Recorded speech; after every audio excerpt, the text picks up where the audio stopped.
Welcome, everyone, to our Litter Media Game of the Week preview show. And this week, we feature the Jackson Ironmen and the Bulldogs of Bloom-Carroll. Hi, everybody. I'm Mike Smith. This should be a dandy that's coming up to us on Friday night.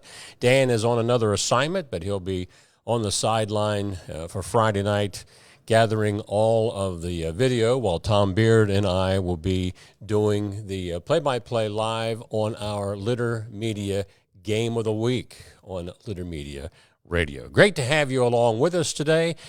Two powerhouse football programs over the years that we're talking about here. Bloom-Carroll comes into this ball game with a record of 9-2. Their two setbacks this year, they had a loss in the non-conference to Harvest Prep earlier in the season, and then one of the games that we had on Litter Media Radio this year that, and I take that back. We had updates on that game where they lost to Hamilton Township by I believe it was 31-28 was that final score. They attempted a last-second field goal to try to tie it, and it was no good. Jackson, they come into the ball game with a record of 10-1. That was a non-conference loss, as both of these teams were actually conference champions this year. Jackson, the undefeated champ in the FAC, and Bloom-Carroll sharing the Mid-State League Buckeye Championship with both Logan Elm and also Hamilton Township. We'll have a full rundown of all of the area games that are taking place on Friday night before we close out this program today, but we have a lot to talk about. We have coaches Andy Hall of Jackson and also Jeremy McKinney of Bloom-Carroll featured, along with our Athlete of the Week, brought to you by Neil Coleman Insurance Services and Wyandotte Group Insurance. All of that coming up, so do stay with us over the course of the next half hour here on the Litter Media Game of the Week preview show with Mike Smith. At Country Clipper, pride runs deep. We take pride in knowing our mowers help create a space for families to make memories. That our features transform mowing into an enjoyable experience. Most importantly, we take pride in knowing the decision to purchase a Country Clipper will be one you can be proud of for years to come. Country Clipper zero-turn mowers. You asked, we delivered. New Mike's Hard Lemonade Zero Sugar. Zero sugar. Amazing taste. Years in the making. Now that's a drink worthy of the name Mike.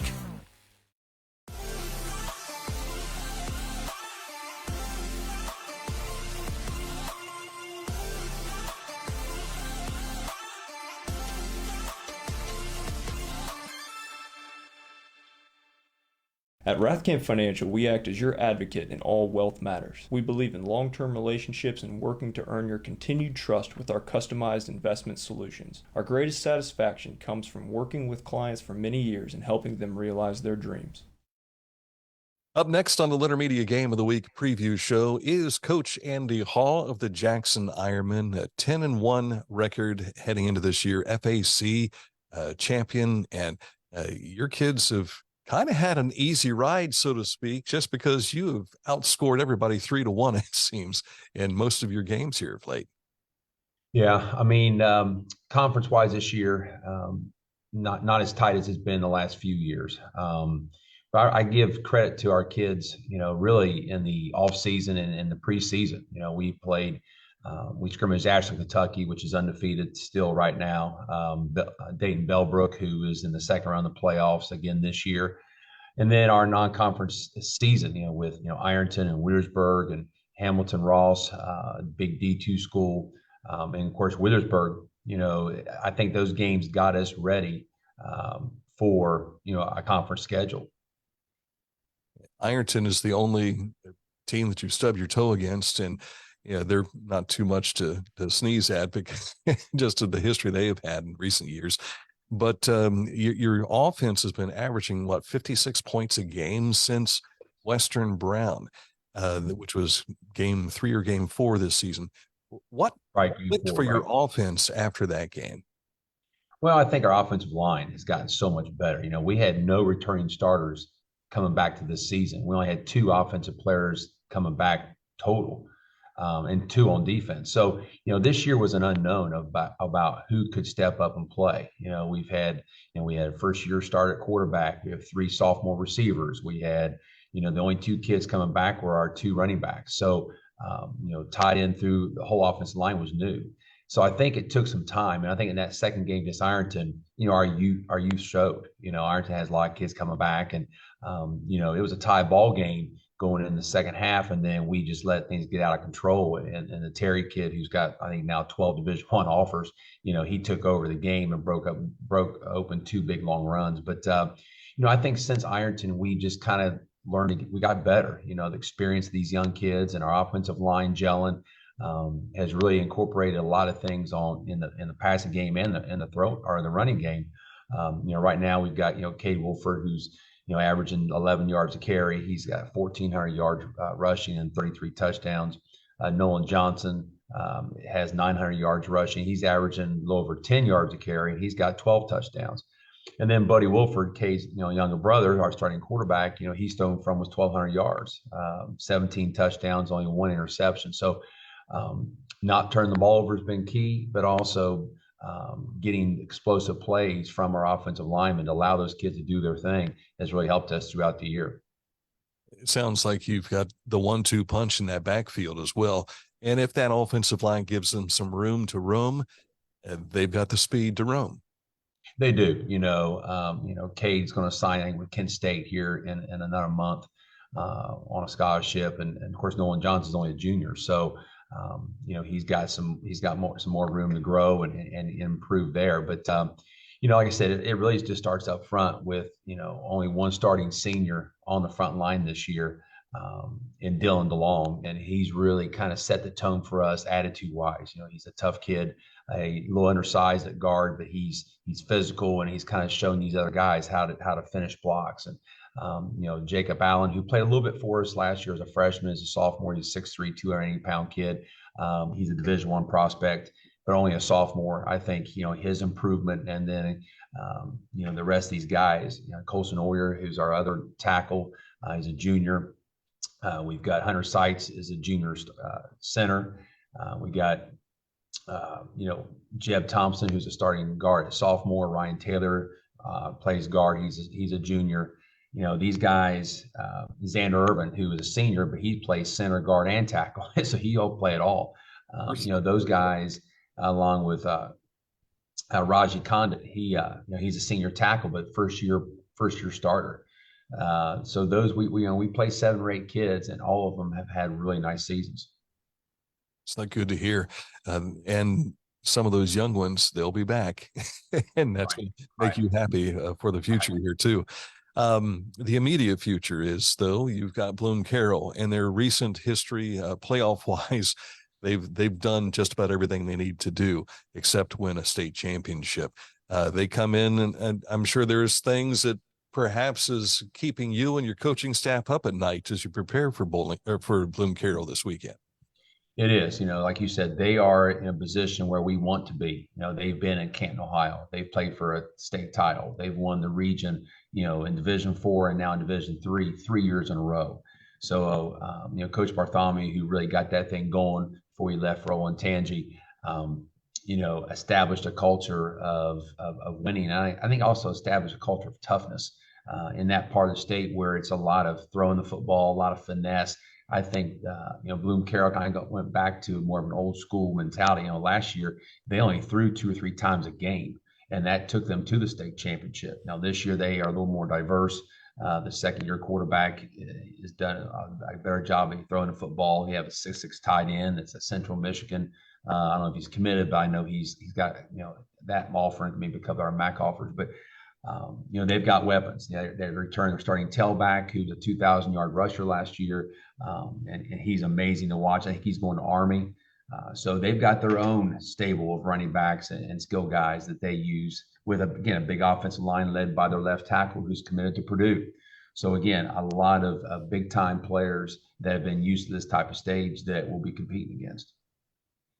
Is there an advantage playing at home there at Alumni Stadium? Oh, I think so. I mean, they've never been down here. Of course, they played in big stadiums. I mean, there's nothing better than going to Canton Falls Stadium. But I think here locally, we do have a little bit of an advantage with the size and our crowd and the support that we get. But again, I think they're going to bring a great crowd as well. So I think it's going to be a great atmosphere for both teams. I think it's what playoff football should be about. And again, I know our kids, our community are excited about hosting this team that's never been to Jackson, Ohio to play.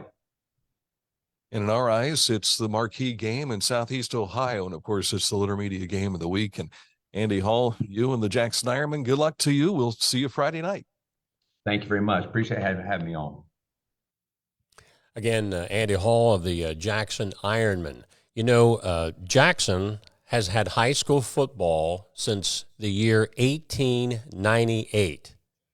Since 1991, they have had only 2 losing seasons since 1991. To say the least, the Ironmen, one of the top high school football programs in this part of the state. But another pretty good one, as you already heard, the Bulldogs of Bloom-Carroll.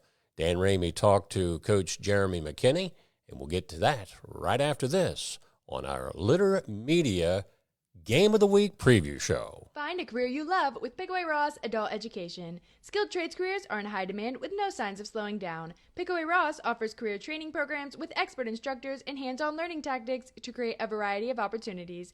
Visit our website for more information. I was looking for a first job. I had been babysitting and decided it was something for a little more permanent. It pays very well. It's convenient. You can make your own schedule with the flexibility. That's something that I like. The people that I work with are great. I wouldn't ask for a better crew or management team to work for.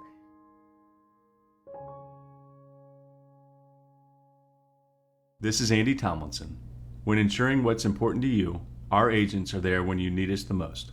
Tomlinson Insurance, for the best coverage at the best cost. Visit us online at tomlinsonins.com to learn more. You haven't had vodka soda like this. No one has. Made with the world's smoothest vodka plus real juice. New White Claw Vodka Soda. The Litter Media Game of the Week preview show continues. We have Bloom-Carroll's Jeremy McKinney with us now. And Coach, you find yourself in a nice situation here. You finished the season pretty well. Mid-State League champions, tri-champions, I had to share that. But still, what a season that Bloom-Carroll has had. Yeah, our guys, they've played hard all year. Coming in, that was part of the expectations. I mean, for our seniors, they've never not been league champions. So the expectation is that's just how we go about business. Expectations is a good thing. Yes, yes. Especially today, and let me talk about kids these days. They need some type of accountability, and this has become part of the character of being a Bloom-Carroll Bulldog. Yeah, our expectations are pretty high. Honestly, we don't really talk about goals. We phrase it in terms of expectations. So our expectations are contending for league championships, playing into the playoffs, and then honestly, the expectation is to try to win state championships. And you were one step away from that last year. And I know you've got a mission to be back. The OHSAA just released the date and time for the event coming up for the state championship game. Division III will be at 3 p.m. in Canton at Tom Benson Stadium, and that will be on December 1st. You want to be there, don't you? Yes. Yeah, that was our same slot last year, Friday at 3 o'clock. And, of course, you've got to get through Jackson first and see what happens after that. Last we saw you was the Logan Elm game. You had a nice game there at Logan Elm. Dylan Armentrout had a fantastic showing. He's just been spectacular throughout the season. As well, you're well assured that you are happy to have him in a Bloom-Carroll uniform. But Ethan Van Thanenvong manages the game so well. You ran how you needed to. You threw it when you needed it to, and that seems to be an apparatus what is it, a modus operandi that Yeah. everyone likes to put together to make sure that you have a victory. Yeah.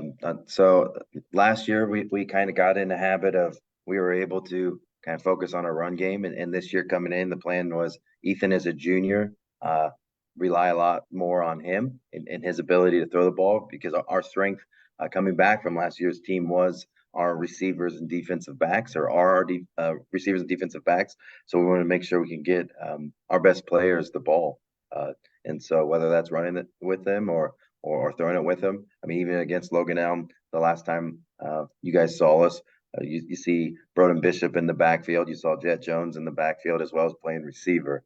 So we've set this up so that our skill guys we can play somewhere we would like them to be to try to get them the football. Now, if memory serves correctly, you were the defensive coordinator. Is that correct? Yes, sir. So that's where your passion probably lies there. And your defensive front did a great job against Logan Elm in the game that we saw, but you've been doing that all year long, haven't you? Yeah, we switched our defense this year, so we're playing with a even front. We're playing with 4 guys down there, so that we haven't done that since 2017. So that's been a little bit different, but we felt that was the best way to use our talent this year was to put those guys down there, and they're pretty athletic. They're not your traditional like big defensive tackles. Like we have some guys that are pretty athletic playing down there on the defensive line. Yeah, they're not just big lugs to earth movers in that respect, and blocking holes and so on and so forth. You've got kids that can move and can put some pressure on the quarterback. Yeah, and that's a difference from what we were doing last year. So that was a change for us. Last year we did have the big road grader type guys out there, and then our linebackers were the guys that were able to run and make plays. And this year we're leaning a little more on the defensive line to shed some blocks and make some plays for us. You playing Jackson for the very first time are a similar team. You can pound it out if you have to. You can just stand there and knock the daylights out of each other. But you've got big play capabilities on both sides of the ball. What's it going to take to slow this offense down? They've been averaging 56 points a game since week 3. I mean, obviously, to me, Jackson's one of the blue blood programs in Ohio. Like when you hear about Ohio high school football, like people know who Jackson is. So for us, it's a great opportunity to go down there. I've personally never been down there. I've heard it's absolutely beautiful. It's a little further of a drive than we're used to, but that will be all right. So in terms of trying to stop them, I think trying to make them uncomfortable in situations they haven't seen a lot of. If you watch on film or you look at the stats, they haven't been in a lot of down and distance situations that aren't favorable to them. So if we can force them in the second and longs, third and longs, and try to make them a little uncomfortable, that would be advantageous to us. Going back to when we were talking about Logan Elm, I mean, I thought that was something we were able to do that night. Is we were able to force them into some situations where they didn't want to be, and then obviously that helps you defensively. And if you've prepared with your defense going against your number one offense this week, Dylan Armentrout and Cade Wolford, they emulate each other very well. Yeah, I think Cade's probably a little bigger than Dylan, but home run guys. If Cade gets loose, if he gets outside untouched, or even up the middle, if he gets to the linebackers untouched, that is not good for the Dogs. We want to make sure that we get guys to the football, and him and number 6, they have a 2-headed monster playing running back, and they're both very, very good up front. They're very physical. They're big. You can tell that they pride themselves on running the football. So if they can ground and pound there, that's what they're going to do. Well, they say whoever makes the fewest mistakes and whoever scores first gets that quick advantage. But there are 3 phases to this game, and you learned all too well against Hamilton Township that the field goal game could also play into this too. Sure, and they have an excellent kicker. Our kicker and their kicker, I didn't know this a couple days ago, are actually buddies. They know each other. So watching him kick and watching Trayton kick is awfully similar. A lot of touchbacks, a lot of deep kicks, and he punts the ball extremely well. Like you don't go 10-1 by accident. They're an extremely good football team, and that's what playoff football is all about. Kickers are always a strange breed, but I tell you, a lot of these kids go to camps together and they build those relationships and are probably coached by similar individuals to help them For out sure. too. So it all comes together at some point in time. Yes. Yep. It is the top game in the Southeast Ohio area, and we're looking forward to seeing it. It's our Litter Media Game of the Week. Jeremy McKinney, thank you so much for your time, and good luck Friday. All right. Thanks for having me. Good interview, Dan, with Coach Jeremy McKinney of Bloom-Carroll. You know, we were talking at the outset about these two powerhouse high school football programs, and this is like the first time they've met. And you wonder, well, why? Well, if you've forgotten, traditionally Jackson has been a Division III team. Bloom-Carroll, up until this season, has been Division IV. So that's why they couldn't see each other in the postseason. But now they're both in Division III, Region 11, and going head-to-head as part of our Litter Media Radio Game of the Week on Friday night. Still a lot more to come. We still have our Athlete of the Week to talk about, and we'll run down through some of the other high school football playoff games that are coming on Friday night. So stay tuned right here on Litter Media Radio's Game of the Week pregame show.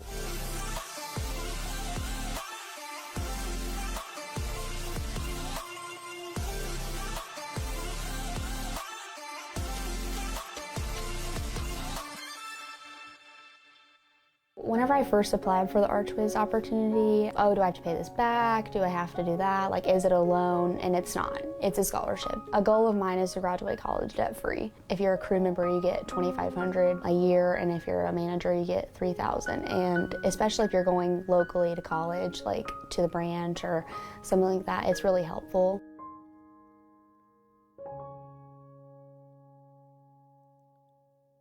At Rathkamp Financial, we offer customized investment solutions and superior client service. We believe in long-term relationships and working to earn your continued trust. Our greatest satisfaction comes from working with clients for many years and helping them realize their dreams.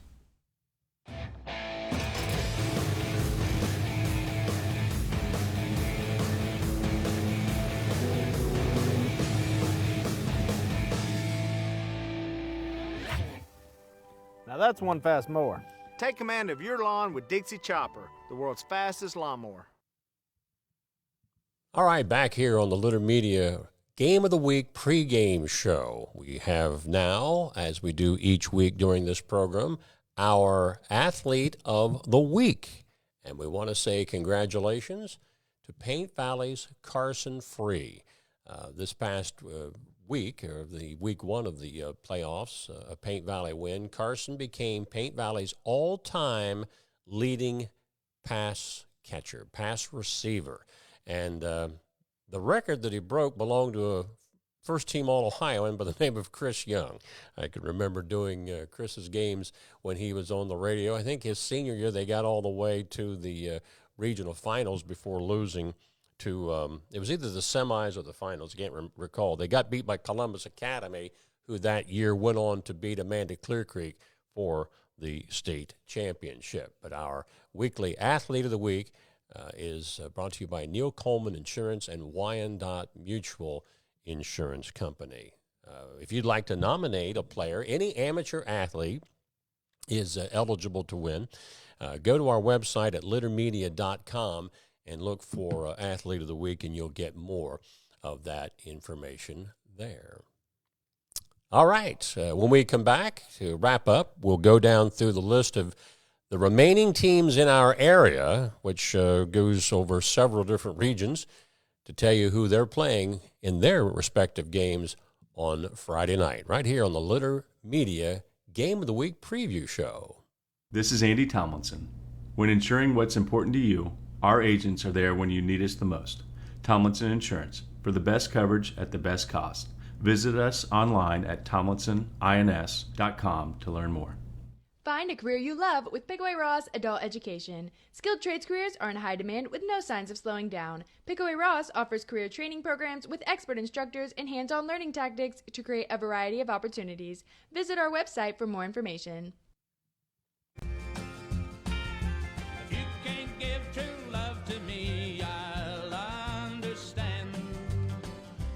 It's only worth it if you enjoy it. Michelob Ultra.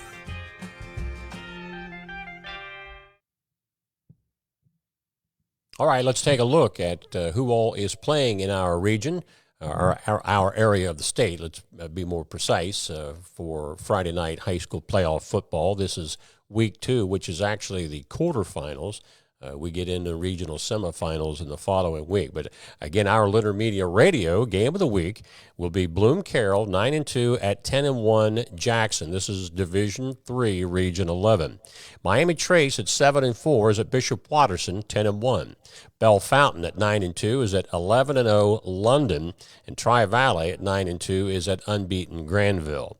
Now in Division 4, Region 15, 9-2 Gallia Academy travels to 10-1 Sheridan. Licking Valley at 8-3 is at 10-1 Steubenville. 8-3 Indian Valley travels to 10-1 Bishop Reedy. St. Clairsville, who's 9-2, will be at Hartley, who is 8-2. That was, again, Division 4, Region 15. Division 5, Region 19, Ironton, who's been number 1 all year, at 10-1 on the year, they host 9-2 Heath. 6-5 Portsmouth will be at 7-3 Wheelersburg. 10-1 Columbus Academy is at 11-0 Barnesville, and 10-1 West Muskingum at 9-1 Harvest Prep. Harvest Prep had 1 game shy of having a full regular season. Remember, they're one of the teams that beat Bloom-Carroll early in the season. In Division 5, Region 20, 8-3 Zane Trace hosts 9-2 Purcell Marion. 7-4 Bethel Tate is at 10-1 Valley View. Springfield Northeastern at 8-3 is at 9-2 Waynesville, and Preble Shawnee at 8-3 is at 9-2 Brookville. In Division 6, Region 23, Nelsonville York at 8-3 is at 10-1 West Jeff. 7-4 East Knox is at 11-0 Garraway. Trimble, who's 6-4, is at 9-2 Northmore, and 7-4 Newcomerstown is at 8-2 Fort Fry. In Division 6, Region 24, the 8-3 Paint Valley Bearcats are at 11-0 Cincinnati Country Day. 6-5 Anna is at 10-1 Williamsburg. Tri-Village at 10-1 will be at West Liberty Salem. They're 10-1. And 7-4 Twin Valley South is at 9-2 Versailles. And finally, in Division 7, Region 27, unbeaten Eastern Pike, or Beaver Eastern, who we had on Litter Media Radio last Friday night, they host 7-4 Waterford. 8-3 Portsmouth Notre Dame will be at 8-3 Caldwell. 7-4 Monroe Central is at 10-1 Reedsville Eastern, and Hannibal River at 8-2 will be at 9-2 Fairfield Christian Academy. So those are the remaining teams in our, what we would call area regions of interest, that are still in the hunt for a state championship that'll end up being played the first weekend, so to speak, in December. So that is the way things wrap up here on this show of November the 2nd of 2023. Don't forget to tune in to Litter Media Radio. You'll be able to hear the replay of this preview show prior to our 6:50 airtime for Bloom-Carroll at Jackson. Tom Beard and yours truly, Mike Smith, will have that live play-by-play call. And we always have an encore edition of that radio call on Saturdays, 7 a.m., 1 p.m., and 7 p.m. We've had a lot of people say that they're tuning in for that replay as well. But live on the air Friday night with airtime at 6:50. So as we wrap up things today, again, don't forget to nominate your Athlete of the Week for next week, and we'll get all of that on here on our Litter Media Game of the Week preview show. For Dan Ramey and our producer Aaron Glandon, this is Mike Smith saying, see you on the radio.